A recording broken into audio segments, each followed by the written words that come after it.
is upping the pressure on Washington to approve the controversial Keystone XL pipeline. Earlier on the show, we heard how Natural Resources Minister Joe Oliver is framing Alberta oil as the environmentally friendly choice for Americans. A lot at stake for Canada, especially for the western provinces.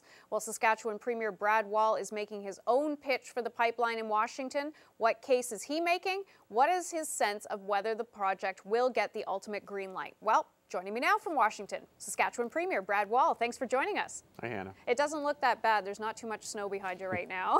It's not that bad at all for all of the news it made. It was a pretty good day by Saskatchewan standards for early March. Absolutely. Well, you said the biggest challenge would be to make the case for Canada's environmental record. So how did you do today? Well, you know, I think pretty good. There was some surprise as a reaction to the presentation that we were making from some of those that we met with. We'll continue tomorrow. We're meeting with U.S. media in the morning, and then Democratic senators, the Democratic chairman of the Senate Energy Committee, and then officials with State Department, who of course released that report last week. You know, I think the economic arguments around Keystone are well known. We even see support from trade unions lining up. The energy independence for the continent argument is reasonably well known. What may not be as well known for those who might be on the fence here, or the administration that will make the final decision, is what we are doing on the environment. Right. You know, and I actually watched the program earlier on, waiting to come on, and I'm disappointed. I hear words from the NDP like greenwashing, and I don't think that's particularly helpful. I also hear them actually not even agreeing with the State Department's environmental analysis, where they're basically clearing the last hurdle for this to be approved. Here's why. I think Canada can always do better in terms of environmental policy. But what we have in our country are coal-fired regulations that are more aggressive. These are federal regulations, more aggressive than what we see on the U.S. side of the border. Americans are still using 36 to 40% coal in terms of their electrical profile. That's a much bigger issue than pipelines. I don't think that's greenwashing. These are the facts. Provincially, we have Alberta, the first province, I think, in North America that actually did put a price on carbon. In our province, we have greenhouse gas legislation. We'll have a fee for a levy for those who exceed emissions limits. And we're spending on a per capita basis, I think, more than almost any other jurisdiction in North America on a clean coal project that's coming in on time and on budget that will capture 90% of CO2. That also is comparable to combined cycle natural gas in terms of cost. These are investments we're making in terms of the environment.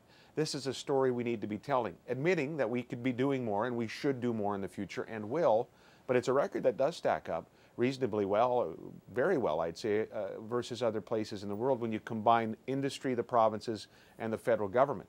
So that's been part of our message today, and I think we need to pivot to that as a nation, the provinces, the industry, and I think the federal government is as well. Do you think it's difficult, though, when you have the federal government not giving out those oil and gas regulations that they've been saying that these are coming and coming and coming?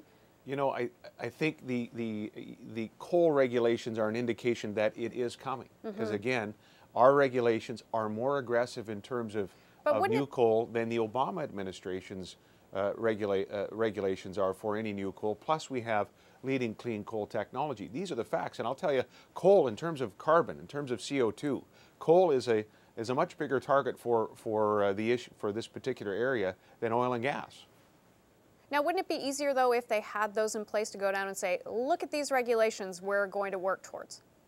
That might be the case if there wasn't already progress made, if we actually didn't have regulations on coal that were more aggressive than they are here. But that's part of the problem we have. We have large interests in our country who are working against this particular project, and even after the State Department, and this I'm referencing the NDP comments earlier, right, even after the State Department has basically said this project clears sort of that last environmental hurdle. I do think, though, I agree that we need to make a strong environmental case and acknowledge that we should be doing better.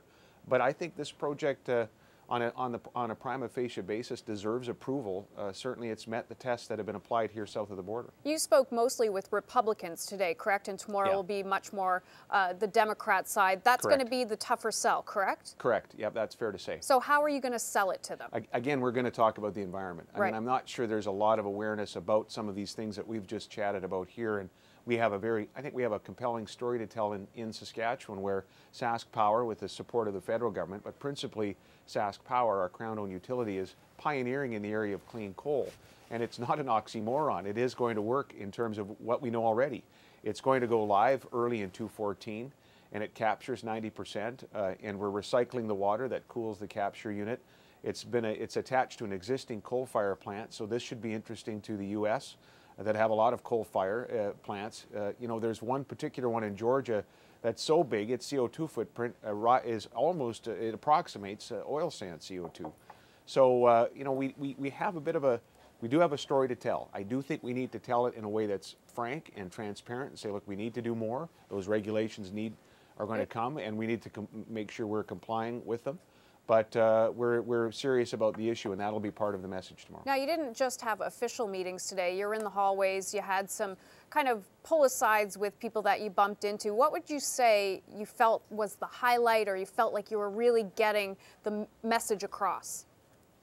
Good meeting, good chance to meet Ed Markey, who of course co-sponsored the climate change or the cap and trade bill that didn't go through. But he's a congressman that's been a leading voice in terms of those environmental groups, and I don't think we changed his mind. But again, he was very interested in what we were doing in terms of coal, and we interested in the regulations. And I think it was a genuine interest to ask for a follow-up. By the way, while we're here, we're also meeting with U.S. media. You know, the New York Times, for example. Tomorrow we have a media roundtable. What's going to be the headline in the New York Times? I don't know. We're hoping there's a story. That's the first. That's the first hope. And secondly, I think there's a great deal of interest there again in the clean coal project that we're investing in, and the hopes that we have it's going to be very successful, maybe even a game changer. But so you know, we're going to keep working at it. I think that's important to this relationship. We ought to be stewards of it. I think we both sides get complacent about the relationship, and I think that's why we get into situations like we are with this long delay on I would say, a reasonably straightforward pipeline project. Okay, well, I'm definitely going to keep an eye out for that article. Thank you, Saskatchewan Premier Brad Wall. I always appreciate your time. Thank you.